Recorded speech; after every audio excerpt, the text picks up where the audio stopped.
Telling you fools that I got nothing left to lose. Broken and bruised, black and blue, still on the move. And I'm showing the world I still got a lot more to prove. Now I'm coming out, swinging for your throat in the ring. Standing there bleeding, yeah, you know what I bring. Know what I mean? Dark when the bell is rung, cause it's a little too late now to get up and run. Get up and run. You're broken every part of me. I'm putting it up, beating down. I keep rising higher, higher, higher now. Don't fuck with me. Never gonna hold me down. I keep rising higher, higher, higher. The world can't stop me now.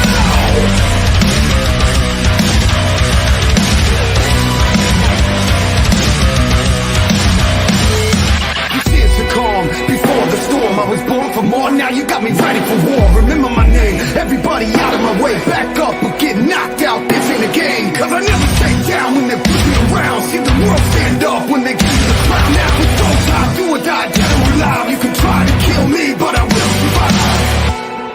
I will survive. You're broken every part of me. I'm putting it up, beating down. I keep rising higher, higher, higher now. Don't fuck with me. Never gonna hold me down.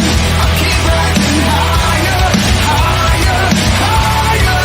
The world can't stop me now. You can't stop me. Can't stop me. No, you can't stop me. Can't stop me. No, you can't stop me. Can't stop me. No, you can't stop me. Can't stop me. No, you can't stop me. Can't stop me. No, you can't stop me. Can't stop me. No, you can't stop me.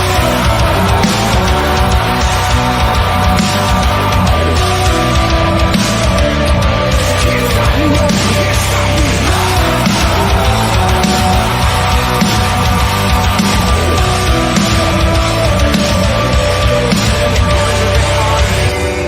I'm bloodied and I'm beaten down. I keep rising higher, higher, higher, higher. You're broken every part of me. I'm bloodied and I'm beaten down.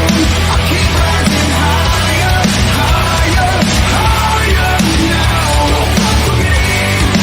Never gonna hold me down. I keep rising higher, higher, higher. The world can't stop me now.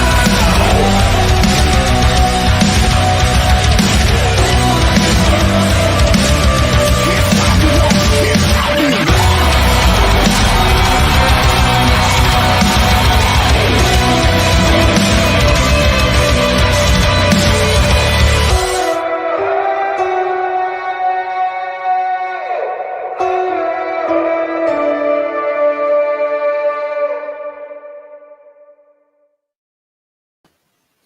What's up, all y'all trickly bastards, and welcome back to Ale Train Fighters. As always, I'm Athen, and I'm here alone.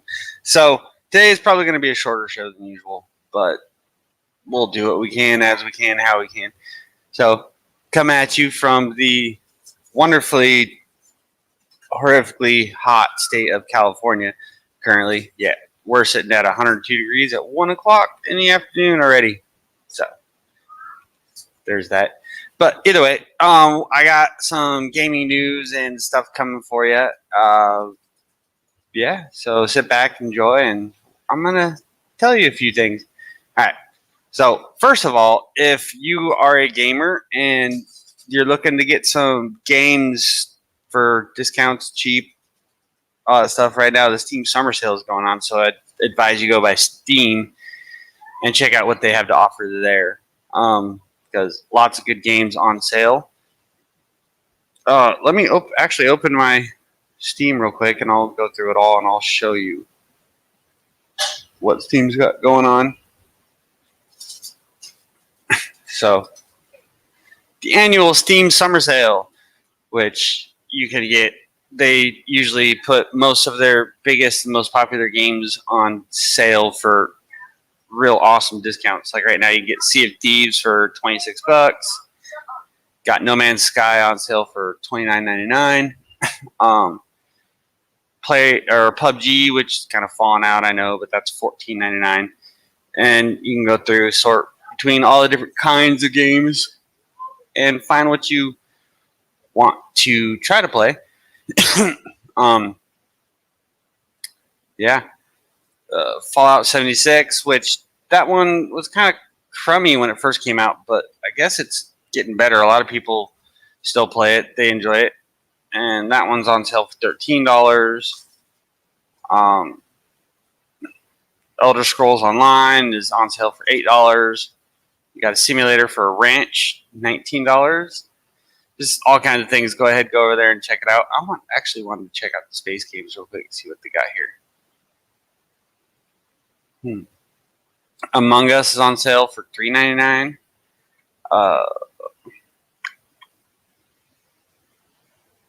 Star Wars Battlefront on $4.99. Like I said, they got tons and tons of games right now that are on sale. So go ahead, go check out Steam, their summer sale, if there's anything that you think you might be wanting to play or check out. So go ahead and get into our first story for the day. So, access the world through your BBC account? No. All right. So, Krakenosh, how hackers are using gamers to become crypto rich. So, apparently, hackers are hacking gamers' systems to be able to use that to mine cryptocurrency. Gamers are being duped into helping hackers become rich after downloading games laced with hidden malware. Versions of Grand Theft Auto 5, NBA 2K19, and Pro Evolution Soccer 2018 are being given away free in forums. But hidden inside the code of these games is a piece of crypto mining malware called Krakenosh, which secretly generates digital money once the game has been downloaded. Criminals have made more than $2 million with this scam, researchers say. The researchers at Avast say the cracked games are spreading Krakenosh fast, and the cybersecurity software company is now detecting about 800 cases on computers every day. Oh. And Avast affects malicious software on devices only where its antivirus is installed, so the true impact of Krakenosh is likely to be far higher. So far, the malware has been found in more than a dozen countries, including the Philippines, Brazil, India, Poland, United States, United Kingdoms. When Krakenosh is installed, it takes action to protect itself, including disabling Windows updates, uninstalling all security software, and the cryptocurrency mining program then runs in the background without the owner knowing. Can slow their computer down, wear out components through overuse, and increase the victim's electricity bill. Krakenosh shows that trying to get games for free can get you something you didn't expect: malware. Christopher Budd from Avast said. And we can see that this is highly profitable for the malware authors. Rockstar Games, okay, those are links to different stories. Tracking the hackers' digital wallets has revealed the scam has yielded over $2 million in the cryptocurrency Monero, Avast says, and the company believes it's the malware's creator may be Czech, hence the name Krakenosh, which means mountain spirit in Czech folklore. In March, researchers at Cisco Talos found malware inside cheat software for multiple games, and earlier this month, another fledgling hacking campaign targeted gamers using the Steam platform was discovered by a team at G-Data Software. In its latest cyber threat report, cybersecurity company Akamai says it has detected a 340% increase in attacks on both gaming brands and gamers alike since 2019. Many of the cyber attacks involve gaming accounts being stolen for their high-value in-game items, which are then sold on hacking forums. Criminals are targeting gamers at an increasing pace, Akamai security researcher Steve Reagan said. Gamers are a demographic known for spending money on their hobby, and they're highly engaged, making them a consistent resource for the criminal economy to mine. And that's all of it. So, if you're a gamer, be on the lookout for that. Don't try to get games from any unsecure source. I mean, that's just a bad idea generally because of hackers and malicious software and stuff like that, malware. And a lot of that stuff can do even worse things. I mean, sure, it's going to increase the wear on your computer, and it's going to maybe cost you more electricity, and then since it uninstalls all your security software, it's going to actually also put you at a risk for other and more malware. So just keep your eyes out, and don't be trying to download no cheap ass freaking bootleg stuff. So yeah, there's that one. Hello, it's Jennifer Westerman checking in over there on the in the comments. So sorry, I'm kind of not all there today. A little tired, little everything. So like I said, today's probably going to be a shorter show than usual, and I'm going to do 1700 somewhere. It's also probably going to be a shorter show than usual. But we're going to move on to the next story that I've got. So Activision, EA, or Take-Two, traders discuss which video game stock is best. So MoffettNathanson weighed in on video game stocks, giving Take-Two and Activision buy ratings and Electronic Arts a neutral. Analysts on Thursday highlighted three mega trends over the past decade: digital distribution, in-game purchases, and successful franchises such as Activision's World of Warcraft. What's Activision on World of Warcraft? I thought, no.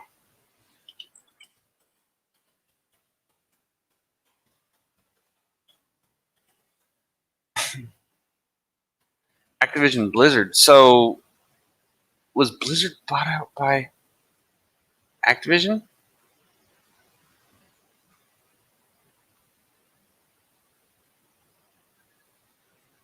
On July 9, 2008, Activision merged with Vivendi Games, culminating the inclusion of the Blizzard brand name in the title of the resulting holding company. As a result, Activision Blizzard became a completely independent company. Huh. I didn't even know that. I've always just known them as Blizzard, not Activision Blizzard. Okay. But Activision's World of Warcraft and Take-Two's Grand Theft Auto. But while markets have reached records, these stocks are still off their highs hit earlier this year, with consumers getting out of the house and away from their consoles, looking for long-term opportunity, even in the face of near-term weakness, said Boris Schlossberg, managing director of FX strategy at BK Asset Management. Short term, we certainly had a huge amount of pull forward demand from the pandemic, and everybody now is ready for a little bit of sunshine and air, Schlossberg told CNBC's Trading Nation on Thursday. There's probably going to be a natural move back in the stocks as the average play per hour per user is going to probably come down. Electronic Arts is the closest to its highs, down roughly 8% from January peak. Take-Two is the furthest, nearly 19% below its February high. I actually think all three of them are fine buys at this point, as long as you have a long-term, let's say 2 to 4 year life or time frame, especially with something like Take-Two. The Grand Theft Auto franchise has already earned $10 billion, says Schlossberg. The whole dynamic of the gaming industry remains very, very bullish. It's a long-term buy, and whatever dip we have right now is just an opportunity to get longer. So right now, basically what it sounds like is they're saying it's a good time to buy stocks in gaming companies because their prices are going down. Because obviously during the whole coronavirus thing and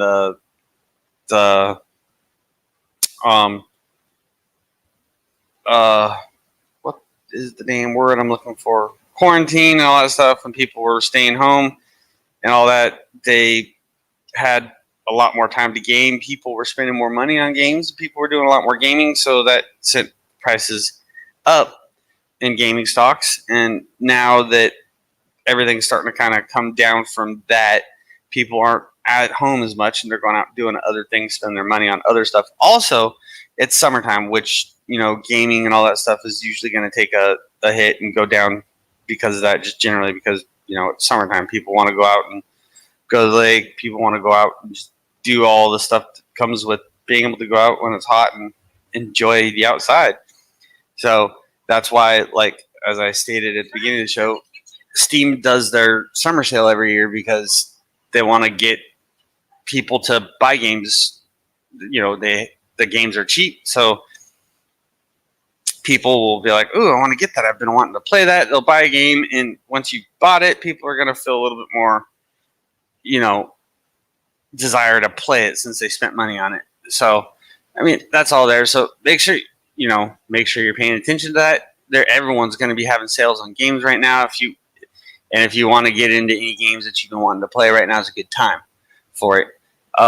And also stocks. If you have some extra money to be able to spend on some stocks, go ahead and jump into that. I'm not at all professional in this area, so don't take my advice necessarily. But anyway, Matt Maley, Chief Market Strategist at Miller Tabak, is watching key levels in two of the stocks he sees most appealing, Activision, EA.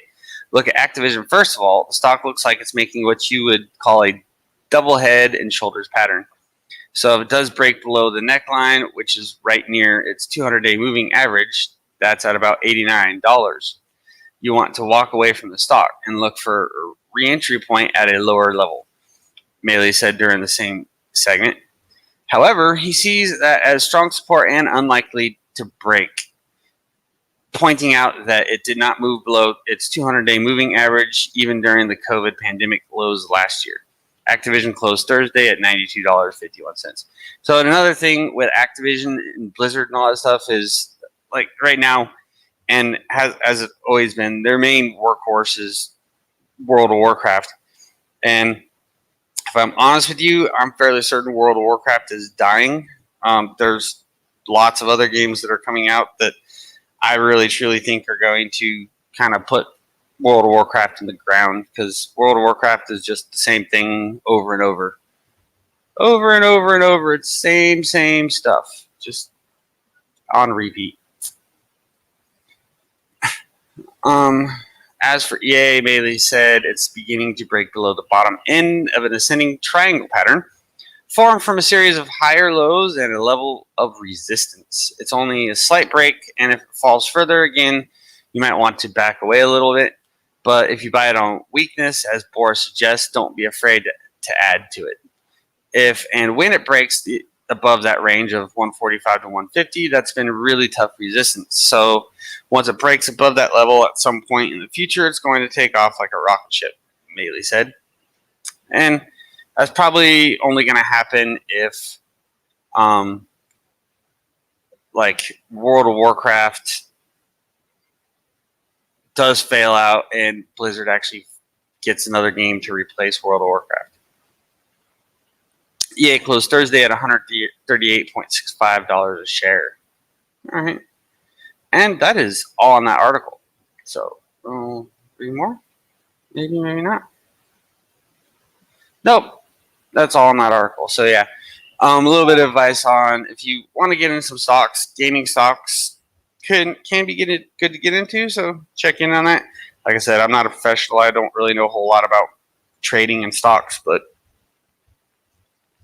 I'll give you what advice I can get. My knowledge on video games and all that stuff will kind of help with that, I guess. But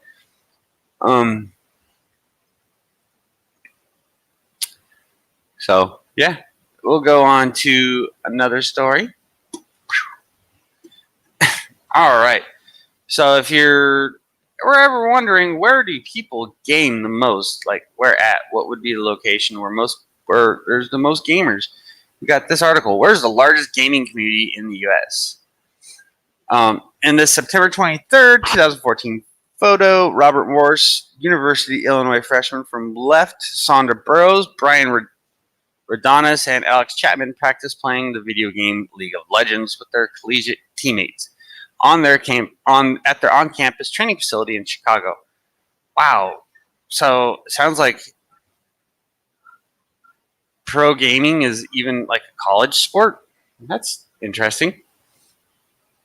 So Houston, KIAH, gaming has reached a new high score in popularity with 3 out of 4 Americans playing video games, according to a 2020 study. But which states have the largest gaming communities per capita? According to Get CenturyLink, Maryland was number 1 with the most gaming meetup groups. New Jersey was a close second in regard to gaming communities, followed by California and Texas, respectively. 6 factors were considered when tabulating the results. They include population demographics, number of gaming conventions, number of social gaming groups, average internet download speed, percentage of residents that own computers, access to 5G coverage.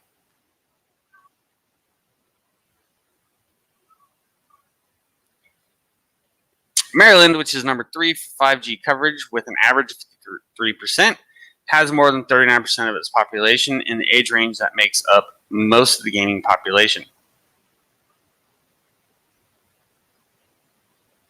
California had the largest number of gaming conventions and Comic-Cons of any state. New York had the most meetup gaming groups. Utah had the highest percentage of residents with computers, and New Jersey had the most 5G coverage. The state with the smallest gaming communities per capita was West Virginia, followed by Maine, 49th, Vermont, 48th, and Montana, 47th. The rankings were determined by evaluating the number of state residents between the ages of 15 and 44, the age group that makes up the largest gaming demographic, according to a report done by the ESA. And that's all of that article. So I was hoping it was going to mention some of like the gaming meetup groups and all that stuff, but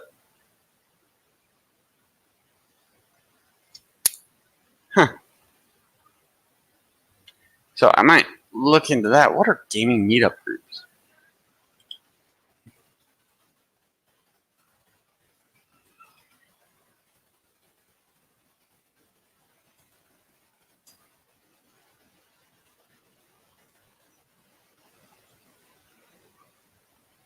So GeekNet out, London on board, New York City board gamers, Metro Detroit.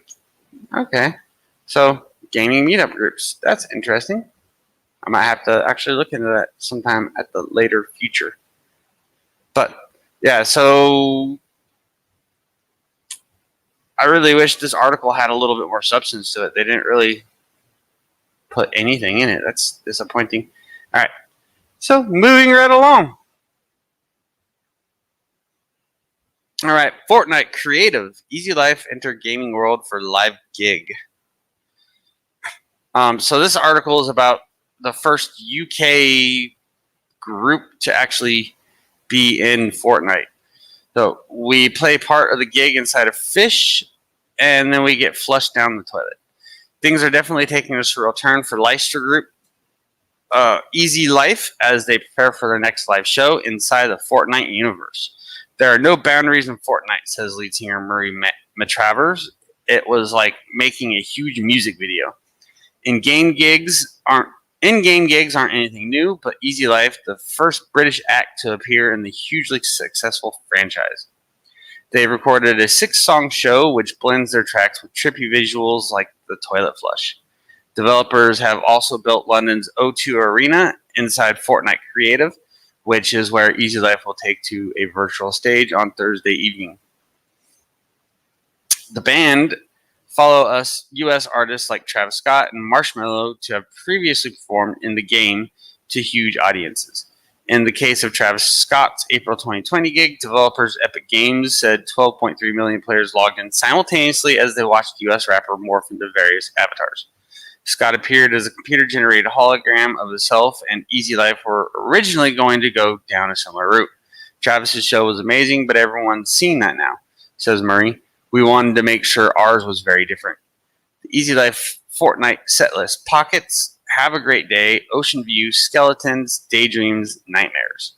The band took their entire team, including videographers to leads, to work on the set and the visuals, and feared they might have to fit into a brief laid out by Fortnite creators Epic Games.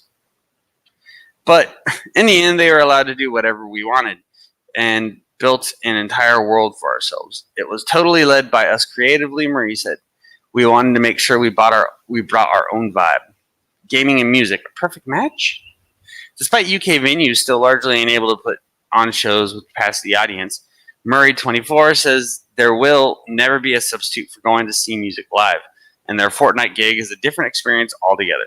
I think technology is moving so quickly that the integration of music and video games is an obvious progression. There are all these new experiences on how to expand on live music. When the first lockdown was announced in March 2020, many artists turned to live streaming their music through social media. The gig started off as an enjoyable novelty, but as time's gone on, Murray feels everyone is getting a bit bored of them, which is why the Fortnite appearance appealed.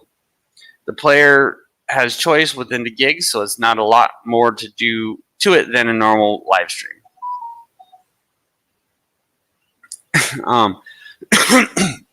In creating their world, the band wanted to expand on the themes of their debut album, Life's a Beach.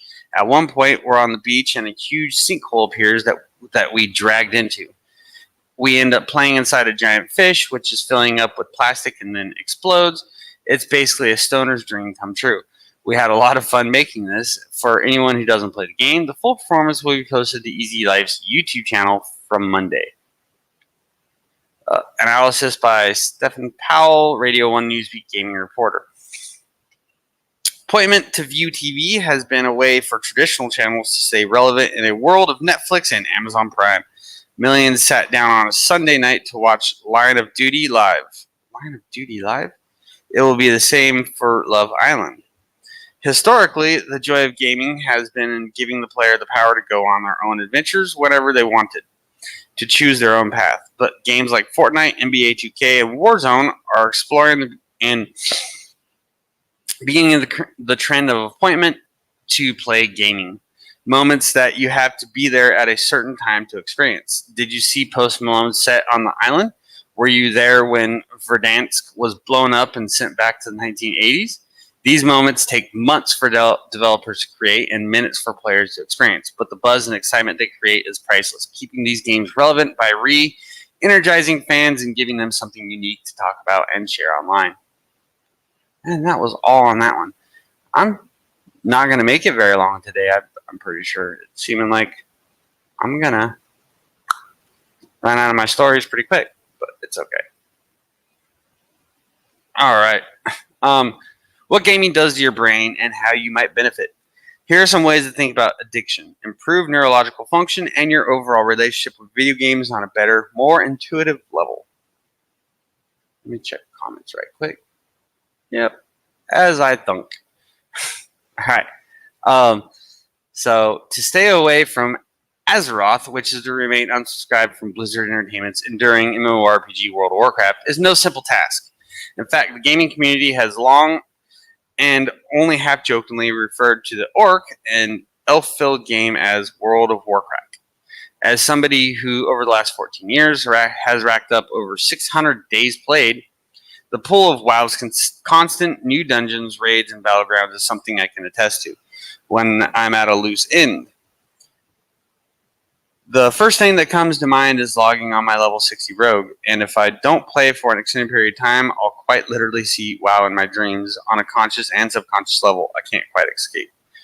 See, he's talking about a level 60 rogue, unless he's playing vanilla. He must be playing vanilla because this was just written yesterday. So, video game addiction, and it's like WoW is definitely falling off. I think it's being repetitive.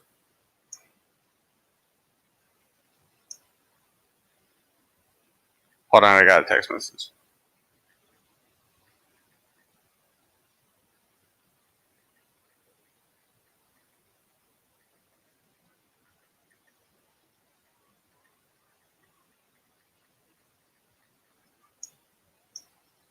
All right. So, but yeah, I really think WoW's fallen off because it's just the same exact thing time and time again, over and over. But it is what it is. I don't know. I got bored with Warcraft years ago. I mean, I've tried to play a few times and I just can't get back into it. I feel there's other games that offer more.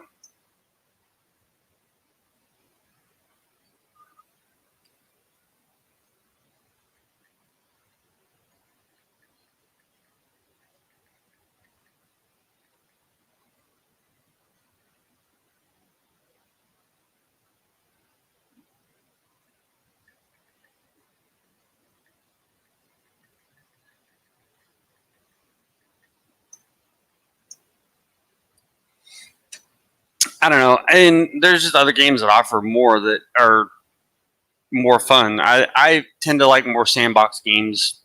World of Warcraft is really linear, really, uh, yeah, really linear, really just not sandbox. I can't remember the word I was looking for that.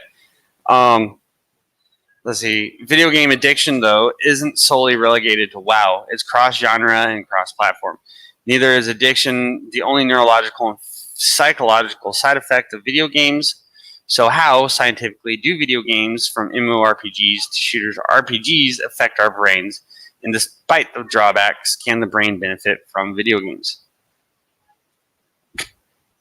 Addiction and our mushy, fun-loving brains. When the subject of how video games affect us crops up, the first thing that comes to mind is video game addiction, a field that's being increasingly studied by psychologists and neuroscientists alike, and is often played for headlines more than it is an actual mental health threat on its face. Roughly speaking, there are no big differences between video game addiction and other addictions, says Marc Palaus, who holds a PhD in cognitive neuroscience from the Open University of Catalonia. One key aspect to understand how addictions work is the reward system of the brain. The reward system mediates how pleasant stimuli, such as the presence of food, water, social interaction, sexual contact, or video games in this case, act as positive reinforcers for behavior. Once our brains have been exposed to something pleasurable, we often want and then set out to get more, and video games are certainly no exception. Considering WoW's longevity and impressive following, at the time of writing there are around 5 million monthly players. It's no surprise that DIY support communities have surfaced. Are now out. A subreddit of over 1,000 members functions as a safe space where struggling WoW addicts can discuss broken relationships, wasted time, hindered education, and relapses. It's a place I've personally found reassuring and frightening in equal measure. The highly engaging and enjoyable world away from our own world, with its daily and weekly quests and never-ending updates, has sucked many a gamer in. I actually watched a movie. There was a movie, it was like a documentary that was about gaming addiction, and most of it was about World of Warcraft, because obviously World of Warcraft is kind of top on that list as far as games that people are addicted to. But it was I can't remember what it was called, but it was actually a really interesting show. Lee Chambers, an environmental psychologist I spoke to, is someone whose story is similar to those posting on Our Now Wow, or Our No Wow. I found World of Warcraft in my second year of university, and sadly at a time when I was struggling with my mental health. The game gave me the social connection I needed, but I became dependent on it as my mental health became worse. And I became embroiled in the game and avoided life, leading to me being taken home by my parents after isolating myself for weeks, he told me. Thankfully, Chambers has since come out the other side. So, and this is something I can completely understand. It's, gaming, especially in games like MMORPGs, like World of Warcraft and other stuff like that, you could create a life outside your actual life. So if you have, any type of thing, mental issues, mental health problems, depression and all that stuff, anxiety, you can be in the game and you can kind of live that vicariously. So you can kind of escape from your own problems by doing this, which, I mean, to an extent, if you do it, moderately, if you're not just constantly, that's the only thing you do, it can be helpful. If you just completely and entirely fade into this other life, then that, that can cause problems. That can be an issue. I can completely see that. I can completely understand that. I mean, there's stories of people who have played, been so addicted to video games and played so much that they actually died because they were playing the game so much. They did nothing but sit there and just play nonstop for hours and hours, not sleeping and everything like that, and end up their body just collapses. So Fortnite, the king of quick dopamine hits. The high-octane environments of shooters are a world apart from the slower-paced grind of an MMORPG like WoW, Final Fantasy XIV, and Elder Scrolls Online, and its Epic Games Fortnite, the candy-hued survival shooter. That's particularly interesting when it comes to video games and the brain, not least because it's become a cultural phenomenon, especially among young gamers whose brains are still developing. At its core, Fortnite is a quick-fire and inherently repeatable game. With co-op, battle royale, and sandbox modes catering to different playstyles. Fortnite Battle Royale matches last around 20 minutes, but players can be eliminated shortly after games begin, depending on their skill level and or luck. The thrill of staying alive in pressured digital life or death scenarios, in addition to obtaining pop culture referencing skins and post-iconic dances, can release dopamine, one of the brain's neurotransmitters. After a match in Fortnite, the more dopamine that your brain releases, and the more pleasure you feel, the greater your desire to play another round. And this I can see is true. My kids play Fortnite, and they will play that game nonstop. And they're constantly begging for money to get the newest skins or the newest battle pass so they can get all the skins. They're just totally into it. They love Fortnite. Fortnite's ability to keep gamers playing, not addicted, but certainly glued to the screen for extended periods, is well documented in 2018, a year after the game's official release. A 9-year-old girl in the UK was taken to rehab after deliberately wetting herself in order to keep playing. It became an international news story. A year later, in 2019, a Montreal-based legal firm sought to launch a class action lawsuit against Epic Games. They argued that Epic had intentionally designed the game to be addictive. Prince Harry, as in the royal, who's sixth in line to the British throne, proclaimed during a media event that game shouldn't be allowed. Despite the bad press, Fortnite and games like it have proven brain-related benefits. First and third-person shooters improve spatial reasoning, decision-making, and, contrary to popular belief, attention. In an article published by Men's Health, writer Yozushi said that even the heart-racing pressure you feel as your mate hunts you down in Fortnite Battle Royale turns out to be good for you. Positive stress in the context of gameplay helps to motivate you while increasing your ability to focus in real life. And they wrote it IRL. It's not all doom and gloom. Neurological and physiological or psychological research on video games is in its infancy. It's in its early alpha stage, if you will. That's because video games, as we know them, are modern inventions. And when assessing the research so far, studies show that it isn't all warnings and worries. In fact, video games can be effective tools for upgrading our brains and our cognitive skill sets.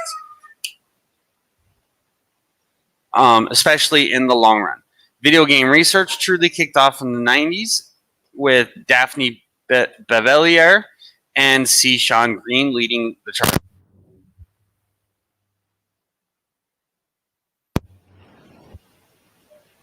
And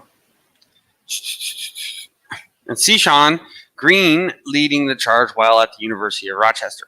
They began to explore the unconventional idea that video games can impact and perhaps even aid with neuroplasticity, a biological process where the brain changes and adapts when exposed to new experiences. After years of research, they found that action games, in particular games where reflexes, reaction time, and hand-eye coordination are challenged, like in the now retro classics Doom and Team Fortress Classic, provided tangible cognitive advantages that help us in everyday life, as Bavelier and Green noted in the July 2016 issue of Scientific American.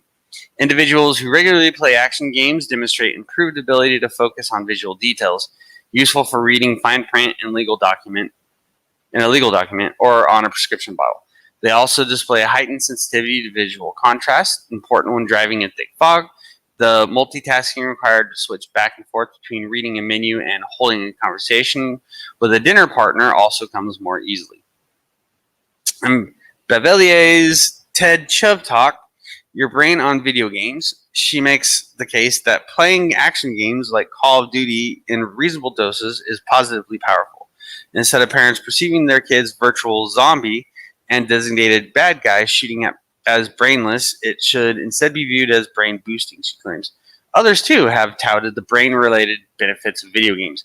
For instance, researchers at UC Irvine found that 3D games can improve the functioning of the hippocampus, which is the part of the brain that's involved with learning and memory. Meanwhile, researchers from Queen Mary University of London and University College London found that video games can aid mental agility and enhance strategic thinking. This correlates with what James Mitchell, a UX designer and avid gamer, told me when I asked how he thought video games have impacted him. I definitely think that my critical thinking and strategy has improved, and I find it easier to predict certain movements, especially relating to other games, and even card games, as I have also learned to be more unpredictable with my movements. Get the brain boost without the drawbacks. Despite video game research being a recent phenomenon, it's proven that video games do provide out-and-out brain gains. Good news for those of us partial to a video game, or 2 or 3 or 400. They can, however, have the potential to suck us into a degree that isn't healthy, which could potentially manifest as video game addiction. So what can be done so our brains benefit from +3 agility, +3 intelligence without suffering -5 stamina? How can a healthy relationship with video games be sustained?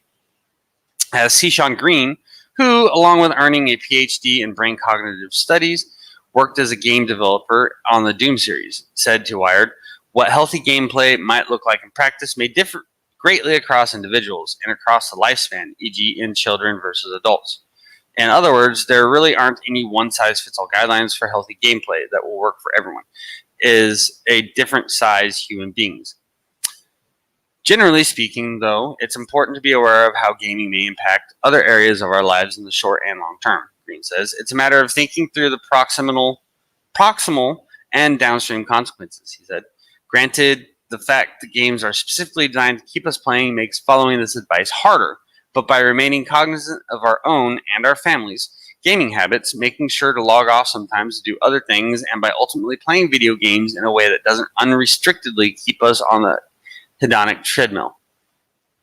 There's potential to leverage gaming to be mentally more resilient, quicker, and smarter in real life. And that's all of that story. So it's showing that, gaming is not all bad, like everyone says. It's, got benefits. And I understand those things too. It can help with reaction times. It can help with all kinds of stuff. But at the same point, you don't want to let it take control. You don't want it to get in the way of any other things. So it's like if you decide that you're going to spend more time playing video games than you do with your significant others or whatnot, that's going to take a toll in that type of scenario. Or if you just are all day long, every single day, sitting on your ass playing video games, it's going to affect your health. So make sure you get up and you actually are active and you do other things. But playing video games for a couple hours a day, a few hours a day, I don't see why there would be any issue with that, and it's actually a positive thing for people. So we're gonna move on to the last story, and then I'm probably gonna just go ahead and get signed off. So Nintendo makes revisiting classic Metroid games a huge hassle. If you want to play stuff like Metroid Fusion, you don't have many official options. As hype builds for the next main entry in the Metroid series, people looking to play some of the previous games are dusting off old Nintendo consoles or resorting to emulators. During E3 2021, Nintendo announced Metroid Dread, the first 2D classic-style Metroid game in nearly 20 years. As you might expect, lots of fans got excited. Many of them wanted to play the older Metroid games as they waited for Dread to release in October. However, if you go looking for old Metroid titles on the Switch, you'll likely discover that Nintendo has done a poor job of supporting the series and its catalog of beloved games. In fact, you'll need to boot up a Wii U if you're looking to enjoy games like Metroid Fusion or Metroid Zero Mission. A quick search for Metroid on Nintendo's eShop returns a selection of classic titles, but after toggling on a filter to only show Switch content, you'll quickly see that none of those games are currently available on Nintendo's popular console handheld hybrid. In fact, the only two items that show up for Switch are a pre-order page for Dread and, for some reason, a random game called Wonderling. However, these search results don't tell the full story. You can play two classic Metroid games on your Switch, Super Metroid and the original Metroid, but only if you are a Nintendo Online subscriber. On top of that, there is no way to buy them separately. So folks desperate for some Metroid action beyond those two titles have started booting up their old Wii U's. The current best-selling games charts on Nintendo's older console show numerous Metroid games charting high, years and years after they were first ported to the Wii U. This makes sense because officially the only way to play Metroid or play most classic Metroid games is via the Wii U eShop. There are also a couple on the 3DS eShop too. If you don't own a Wii U or a 3DS, then legally and officially you're screwed. No Metroid Fusion for you. Meanwhile, fans and pirates have done the hard work and continue to be better than Nintendo at supporting old games. In the case of Metroid, this is incredibly useful for anyone looking to play the past games without relying on Nintendo's official stores or consoles. You are, right now, a quick Google search and a few files away from having hundreds of NES and SNES games available to play on whatever device you are using to read these words. Many of these fan-created emulators rival anything Nintendo has officially created and often support more features, fan translations, and mods. These emulators and their communities have done incredible work preserving Nintendo's history and have no doubt helped introduce folks to older games from the company. So, another thing along with this, the first story that I read about how hackers are using these types of things to get into your computer and use your computer for mining, be wary of that, because this right here, the whole emulators and trying to get games like this is exactly what they're doing. And I would not be surprised if some of these Metroid emulators and ROMs have some of that software in them. So just throwing that out there. Yet Nintendo continues to fight emulators and ROM sites while offering no real large equivalents. Imagine an alternate universe where fans excited for Metroid Dread could head over to a giant online Nintendo store on their PC or phone where nearly every classic Nintendo game was waiting for them. Nintendo would make a ton of money and would, in the process, help support classic games for decades to come. But instead, it's just lawsuits and disappointment. This whole situation encapsulates just how uninterested Nintendo seems to be in preserving their older games or making them easy to play for future generations. Classic Metroid games are incredibly easy to emulate and run on almost any piece of hardware released in the last 20 years, but they've barely been ported to the Switch. At times, the company seems willing to invest in old games with the launch of microconsoles like NES Mini. Other times, it seems Nintendo couldn't care less about its incredible catalog of beloved games, forcing people to rebuy games over and over with each new console. And that's assuming if it even releases the classic games you want on whatever new console that it has. So with that being said, I see exactly where the point of this article is going, because Nintendo is just like, fuck all our history, fuck all the games that we've had in the past. You know, you guys are going to like what we give you or not. Like, if Nintendo had like what PlayStation, and I'm fairly certain Xbox does it too, but I know for a fact PlayStation does it. You can pay a monthly fee of like, I think it's like $15 a month, and you have access to hundreds of older games from, you know, like PlayStation, the first PlayStation, and PlayStation 2, and PlayStation 3 that you can play or download for free. You can actually stream it from the console, or you can actually download it and all that stuff. And I think if Nintendo did that with some of their older games, that would be like money, like Zelda games and the original Final Fantasies that were on Nintendo, and like the Ninja Turtles games and the Goonies game, all kinds of games. I think, yeah, Nintendo's really slacking in that. But all right, Xbox and Microsoft are better at supporting older games than Nintendo these days. For example, I recently booted up the original Psychonauts for the Xbox on my fancy new Xbox Series X. It worked perfectly and let me get more hype for the upcoming sequel. However, that's just not how it works for most games over in the Nintendo ecosystem. So effectively the exact same thing I just said. And that's the end of the article. All right. Well, yeah, I really honestly think that Nintendo's shooting itself in the foot here with this whole not supporting people being able to play older games like that. It's causing their older titles to die and fall off and all that stuff. And I think they really need to address that. Yeah. With all those things being said, I know today was a short show. That's really all the stories I had for you. And I don't think I'm going to be doing 1700 somewhere today because I'm alone and that show just does not work by myself. So, yeah, with all that said, have a great weekend. I probably won't be on next weekend because it is 4th of July. So, just know all that. And I am looking for a new co-host or someone to be a co-host if you know anyone or have any desire to do any of these shows. With all that said, thank you for watching if you were watching, and we will see you later.